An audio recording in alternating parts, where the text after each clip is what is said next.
Hello folks. Normally I don't like to do these kind of videos because I don't want to seem like I'm milking it out, but the heavy duty boots video got a lot of comments and back and forth, a lot of good discussion going on, and I felt like I wanted to do a follow-up video because it is an interesting topic and I had some stuff wrong, but also there's some really dumb stuff in the comments, and I'm not trying to call anyone out. That's not what I'm doing.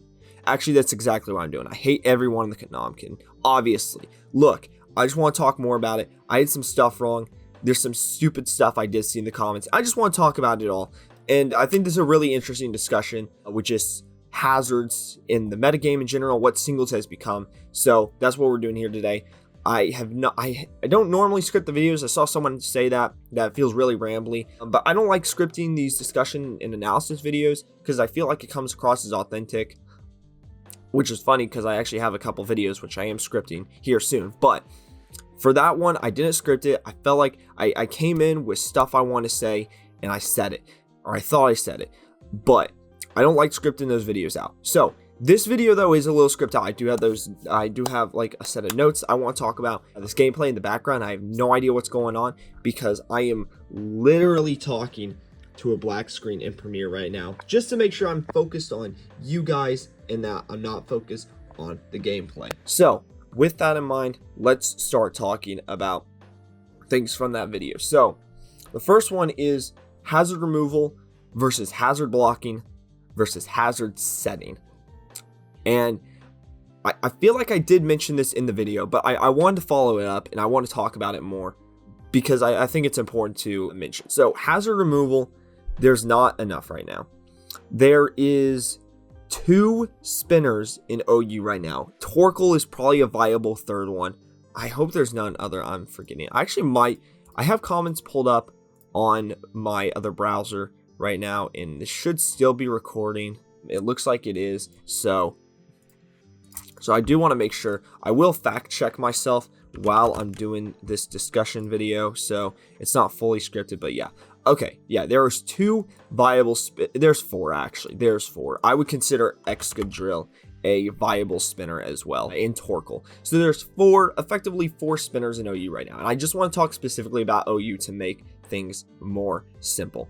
There are 4 spinners in OU right now. And as far as defoggers go, I would say there's really only one. I would maybe Weezingallor. I've seen Weezingallor a few times, but I wouldn't consider that used enough or consistent enough really to even count that. So I'm going to say Corviknight is the only real defog hazard removal. And the craziest, I guess you would count Glimmora too. Yes, Glimmora would be considered one, even though I rarely see it run Mortal Spin these days. But Corviknight, I've been told in the comments though, Corviknight doesn't even always run defog because it needs Iron Defense, Body Press, U-Turn, and Roost just to check Kingambit, which is actually hilarious. That's actually maybe the funniest thing of all time. And proof that Kingambit is just like the most amazing Pokemon this generation. Aside from Golden-Go, which actually Golden-Go is the most disruptive, which brings up my point about hazard blocking. Golden-Go is the greatest hazard blocker I think we've ever seen in this game before. Before Golden-Go, your methods of hazard blocking, or hazard removal blocking, I guess is what I should say, because that's what it is. It's hazard removal blocking. Maybe I should call this removal blocking. I don't know. Whatever. Golden-Go's the greatest. Beforehand, you either had Ghost to block Rapid Spin, which were then countered by Pursuit users. So it was risky to make that play, but it was worth it if you could get it off. Or you could taunt defoggers. That was your other option. You could taunt defoggers. Now you just bring in Golden-Go, and it blocks a defog. Its ability blocks a defog, and its typing blocks the Rapid Spin. And they created a new move that removes hazards called Mortal Spin, which Golden-Go also blocks because it's a steel joint, which is just hilarious. And obviously, Golden-Go isn't trapped, but isn't pressured by Pursuit. And even if it was, Pursuit doesn't exist this generation. So, it can't get Golden-Go can't get trapped, basically, which is what I'm saying. And that's another problem with Gen 8 and Gen 9, and just overall in general, that Pursuit probably needs to be brought back in. Maybe, perhaps, in some weird convoluted way, bringing Pursuits back would help with the hazard metagame. I don't know how, but Just want to throw that out there. So, Golden goes OP, obviously. And then hazard setting, which there's too much of it, folks. There is Samurott-h with Ceaseless Edge. And then on top of that, Stealth Rock users. There's always been a ton of Stealth Rock users, so don't get it twisted. But this generation, even after Dexit, there's 3, 6, 9, 12, 14. 14 in OU alone. Garchomp and UUBL, I would count that as another one. Excadrill, I'd count that as another one. Tyranitar, probably consider that another one. So 16. And honestly, there's an equal chance that all these Pokemon run. I've seen all these Pokemon run Stealth Rocks. Even King Gambit, which King Gambit's probably the biggest stretch of these, but I've seen most of these Pokemon. Almost every single one of these Pokemon run Stealth Rock. That's just Stealth Rock though, which there's always been a lot of distribution for Stealth Rock. So that's been fine, I guess. That's more or less, I don't know if it's not called a fallacy, but that's just kind of the norm. Spikes users though, we got 3, 6, 9. I'm counting Garchomp here. We got 9 Spikes users, which is a lot compared to previous generations. Like in Gen 8 OU, there was 2 Spike users. There was Ferrothorn and there was Mew, and that was it. This is actually insane. So the amount of Spike users went much, much higher, and the default users just got nixed by like 80 to 90%. And then people wonder why hazards is a problem. Yeah, I mean, what can you do? I'm part of the problem because I'm adding fuel to the fire with this whole vid. But, you know, it is what it is. But I wanted to point this out because I think this is a crazy thing that is really maybe going under the radar with some people. But spikes is the amount of spikes is just crazy. And even if Heavy-Duty Boots only blocked a hazard damage, which I saw someone do that, if it only worked on Pokemon that were weak to rocks, it still would be the most used item in OU. It would. And probably every other tier as well, to some degrees.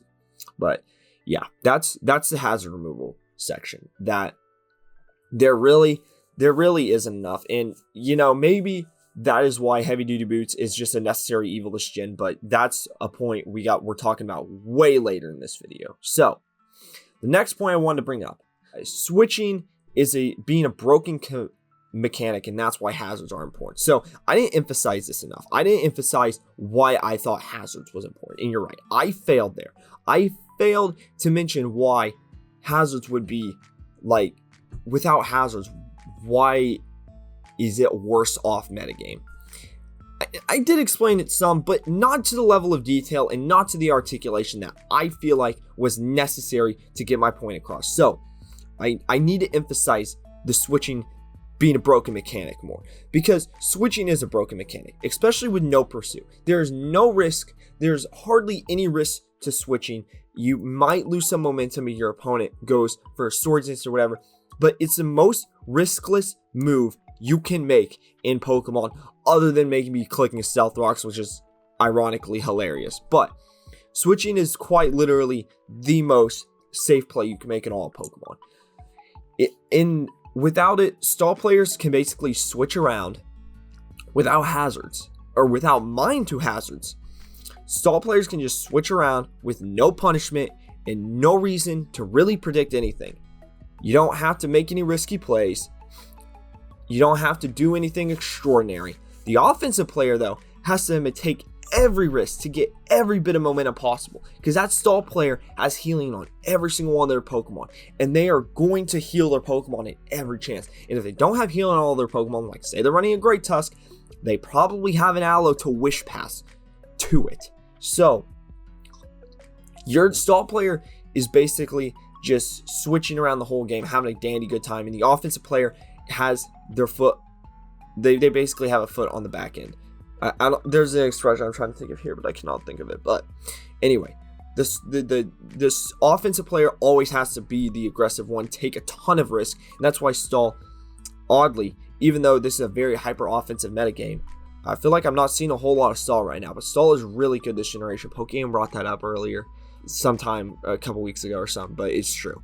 And another thing I didn't do was make the distinction of why Heavy Duty Boots is So on these stall teams, for example, why is heavy duty boots so much more offensive than leftovers? Like, say spikes is out of the metagame, right? We're just dealing with stealth rocks because that's normally what we're doing, right? So why is it so much more offensive to run heavy duty boots than leftovers? Because leftovers is just, oh, sit there, chip, chip, chip, up, guess what? Heal, heal, heal, right? But no, it's different. Leftovers force stall players, and I'm talking about stall players here specifically, but this applies to all Pokemon that run this, such as Glowking, especially. Glowking is a big one that I keep bringing up. And yes, I admit I was wrong with the chip numbers. Glowking only takes, it's neutral to rocks. It does not resist. I had my rock and poison interaction chart mixed up. Rock resists poison, not the other way around. So, but anyway, leftovers. So leftovers force stall players to calculate if it was worth the risk of switching to a Pokemon and staying in for a couple turns to recuperate the hazard chip.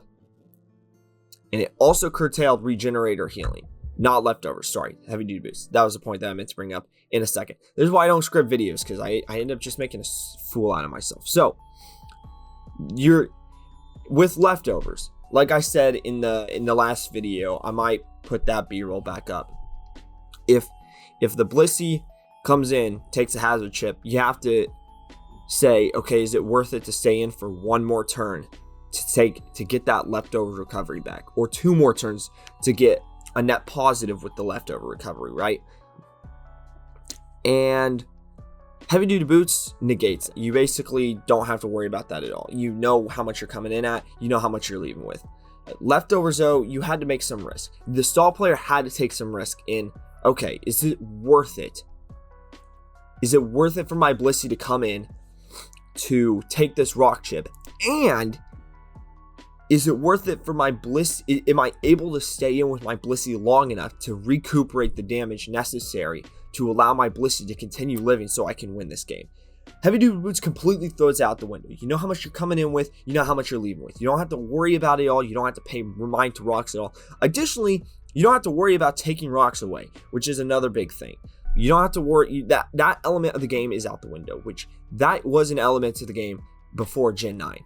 And now it's not. You can just whatever. You can just laugh in your opponent's face if you really want to. Now, you got to be worried about knockoff, of course, but most players know how to position themselves correctly, so that way their essential Pokemon won't ever get knocked off from their boots. So that's my big thing on why leftovers is less offensive than heavy duty boots.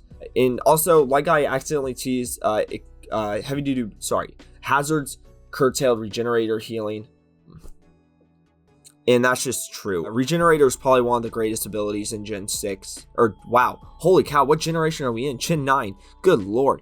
It is probably one of the best singles abilities in Generation 9, of course, just like it is in most generations, but hazards neutered it slightly. It didn't get rid of it all the way, of course, but it made it a little more manageable. You know, your opponent's actually only healing about 21%, 20 to 21% rather than 33%, which is a big deal. It's a big deal. That's a very big difference. That can be the difference between a kill threshold or not. So that's a really big deal.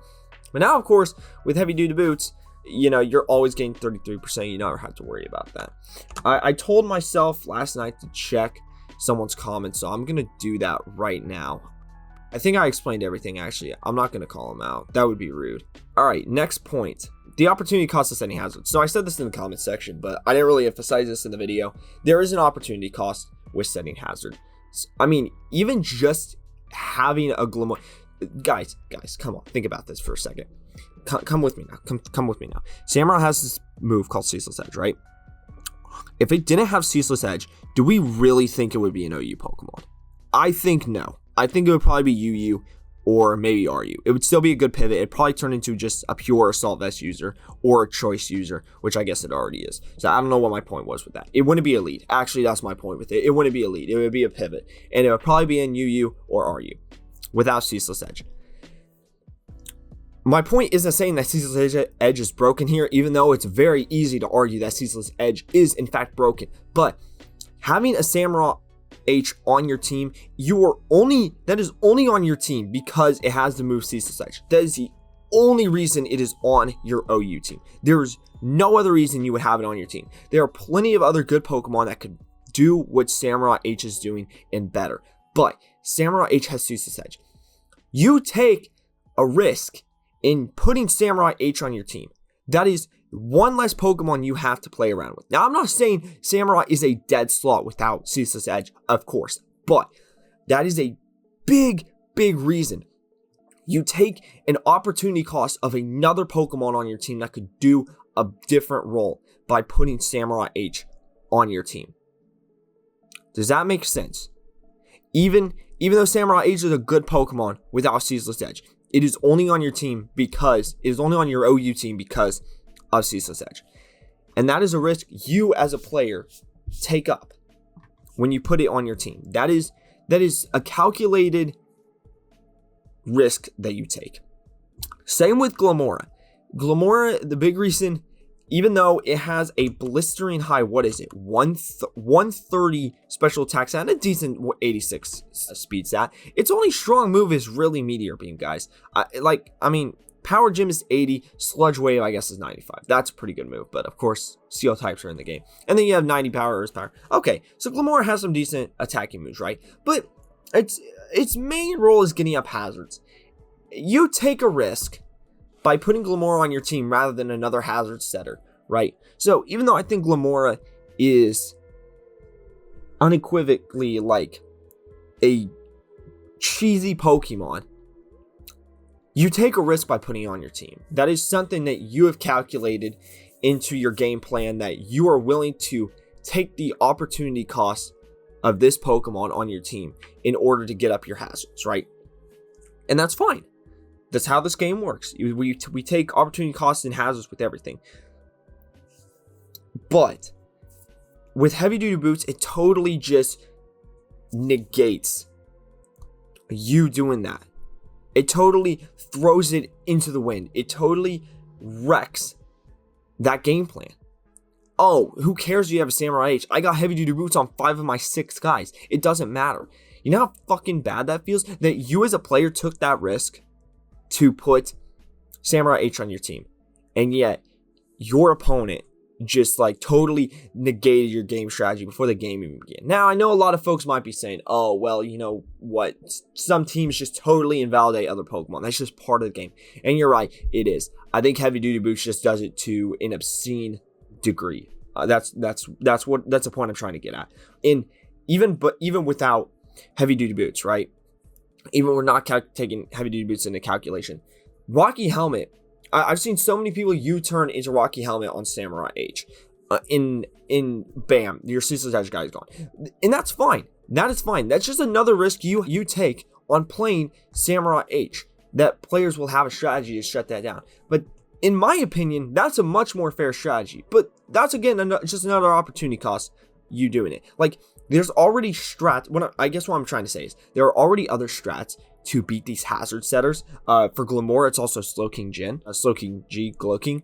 There are already other strategies to prevent these hazards, and Boots is just one more layer of, oh my god, dude, Jesus, another way of just totally invalidating the Pokemon. And you can say, oh, well, I take the risk of having Heavy-Duty Boots because what if my opponent doesn't have hazards? Okay, bullshit, respectfully.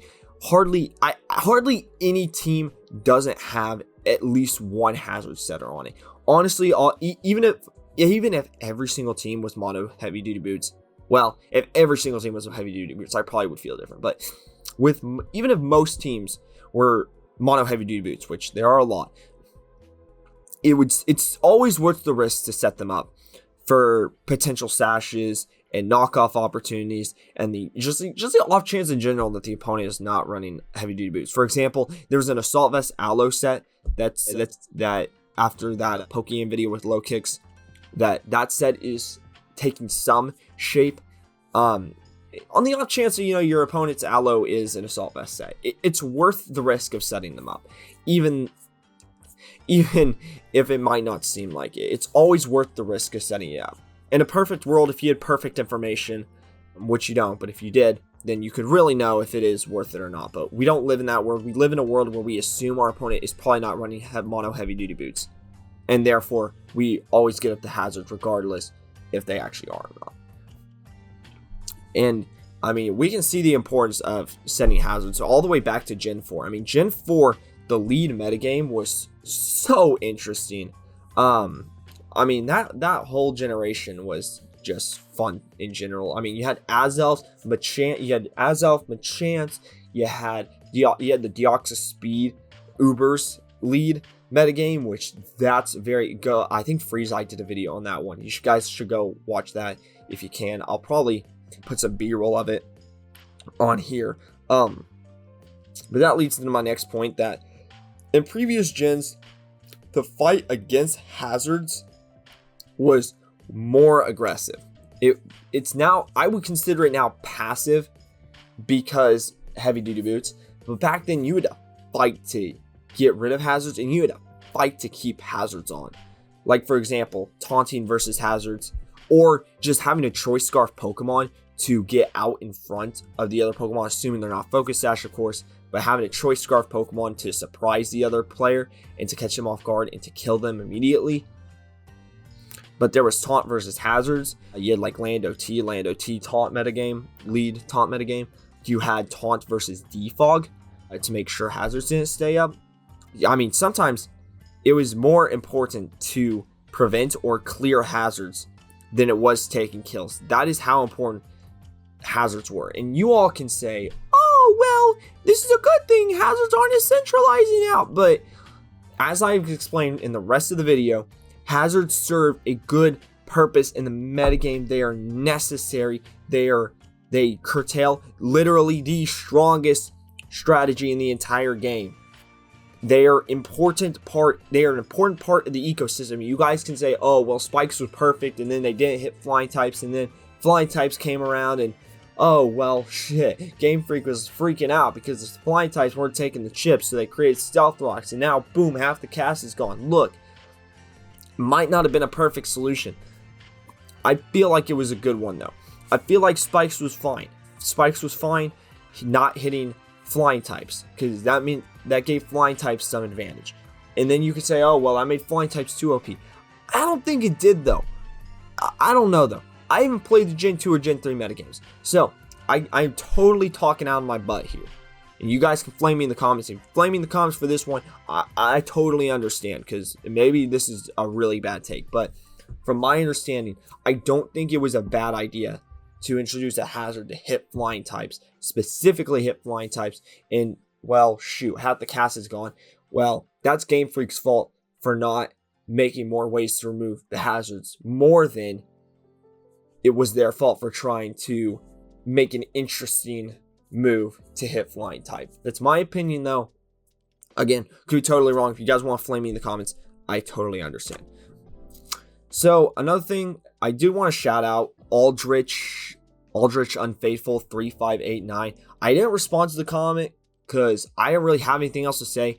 I don't agree with every one of their particular, like, I didn't agree with every single part of the analysis, but the sentiment overall, I really agreed with. It almost seems like there's a compounding problem here, of Gen 3 hazards into Gen 4, and Gen 3 hazards into airborne, into creation of rocks, and then collateralizing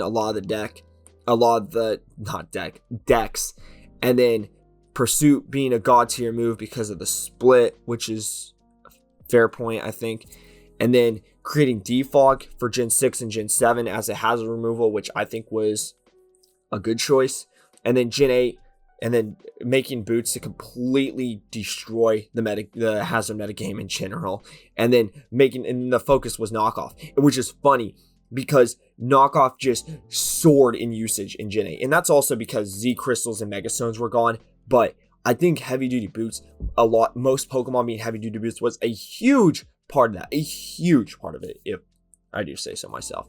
And then in Gen 9, they realized everyone was spamming defog So they just nixed defog instead of like being like, maybe there's a reason defog is so used so much. Maybe we should think this one should. No, they just got rid of it. They just got rid of it all, and now it's ass.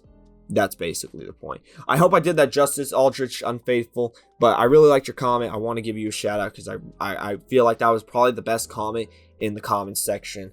And I really appreciate you writing that all up and saying it all.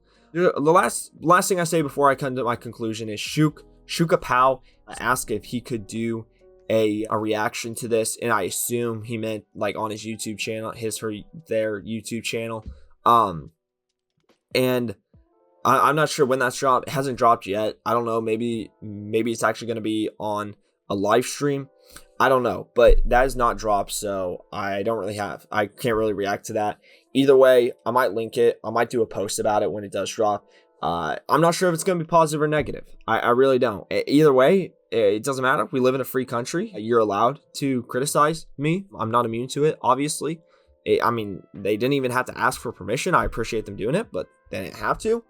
And I appreciate that, but you don't have to. If anyone wants to make a reaction video, go for it. Go nuts. That's your God-given right. I don't care. Do it. Just you know what? If anything, just let me know so that way I can go watch it. That would be my only point. Because like with the comments on this video, I do take in these comments and like appreciate the feedback. So this all to conclude, is heavy-duty boots just a necessary evil in this generation? And I've been thinking about this one a lot. I was thinking about this one way before I even made the first video, and I've been thinking about it kind of nonstop since dropping this video. If it's just a necessary evil, I mean, I think the comments section kind of proved that. Like, everyone's input kind of made me especially lean that way, that yeah, it probably is.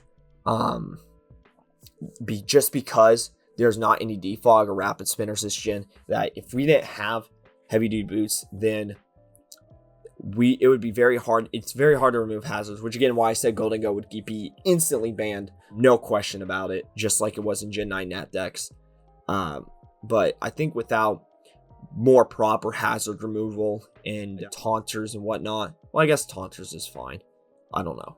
That might be a weird point for me, but I think without proper hazard removal, it probably is just a necessary evil this generation, unfortunately, because of the prominence of spikes in this metagame, on top of Stealth Rock. I mean, players without heavy duty boots like Felicity and Slicking would just come in and take 25% every time they came in, which, you know what, some days that really wouldn't bother me. I actually would probably get up and hit a gritty or something, because that would make my heart very happy. But overall, I think it would be bad if Ceaseless Edge spam and Glimora spam and Stealth Rock spam was just clogging up the ladder. And players couldn't do anything about it because they don't have heavy duty boots and they don't have hazard removal. I saw one comment suggest that Ice Spinner, what if Ice Spinner could remove hazards? And holy cow, that would be so funny. But good lord, that would be so freaking busted, man. Because then you couldn't block hazard removal at all. But anyway, I still do think item clause, if we're going with the solution, item clause is a good and probably the best solution. Again, I think an item clause on specifically heavy duty boots would be fine, because I don't think a team having 6 leftover users is that bad. You know, that's going to probably be a little controversial, but I don't think having 6 leftovers on a team is that bad compared to having like 6 heavy duty boots on a team.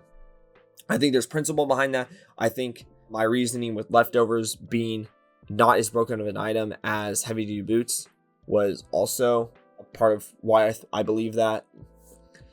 But I don't think Smogon would ever do a item clause for just heavy duty boots. That's probably too complex of a ban for them to even consider. But in a perfect world, I would say that's probably the best solution for this.